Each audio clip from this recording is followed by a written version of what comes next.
Hello. Thanks for joining us today. Let's stick together as we dive into Stoicism.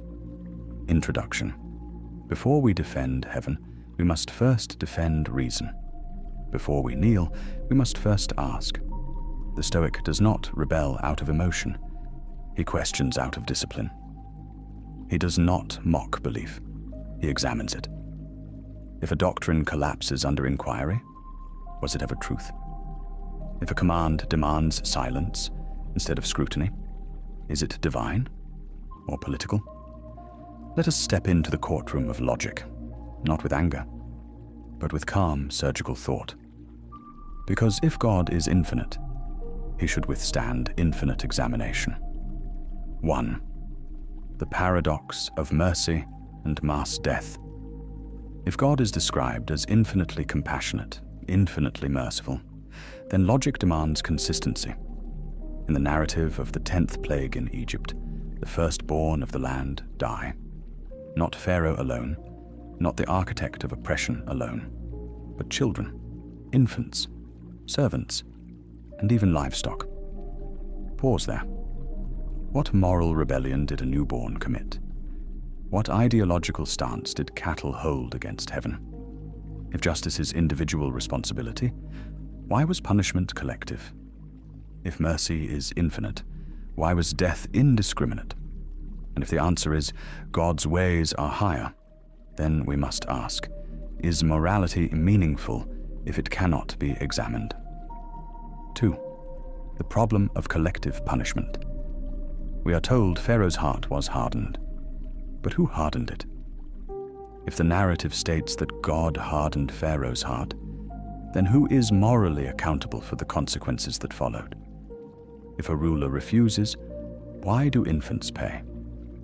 If one man rebels, why does creation bleed? Would we call a human ruler just if he punished an entire nation's firstborn for the pride of its leader? Or do we excuse it because the actor is divine? If morality changes depending on who performs the act, then morality is not objective. It is hierarchical. 3. The beasts and the silent question. Even livestock perished. Animals incapable of moral agency. Creatures without ideology, without theology, without rebellion. What lesson was being taught to them? If punishment extends beyond moral agents, then is it justice or demonstration of power? And if it is demonstration, then what is the difference between justice and intimidation? The mind must ask these questions, not out of rebellion, but out of coherence. 4. The manual of mind control. Here is where awakening becomes uncomfortable.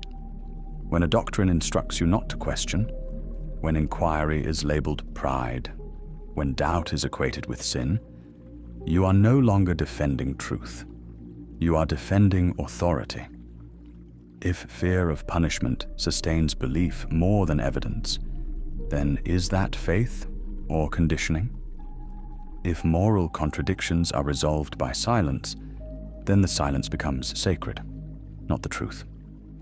Ask yourself honestly, did you choose your belief or inherit it? Do you defend it because it is coherent or because it is familiar? The Stoic does not fear truth. He fears illusion. 5. The soul's private trial. Strip away the pulpit. Strip away tradition. Strip away childhood programming.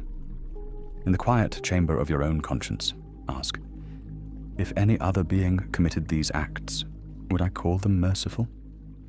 If justice means punishing the innocent for the guilty, what definition of justice am I using?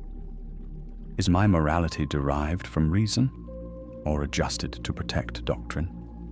Do I fear questioning because truth is fragile or because belief is? The awakening does not begin with shouting. It begins with honesty. 6. Beyond blind obedience. This is not an argument for chaos. It is an argument for intellectual sovereignty. If a being is truly divine, it does not need censorship. If truth is eternal, it does not fear scrutiny. But if logic consistently bends to preserve doctrine, then perhaps the doctrine bends you. And a mind that cannot question is not faithful. It is confined. Conclusion: the limit of logic. Now we must end where philosophy always ends, in humility. We can't prove right and wrong by mere logic, because all values at some stage must be anchored in fundamental elementary truths held by a conscious community. Until next time, and don't forget to leave a comment and subscribe to the channel.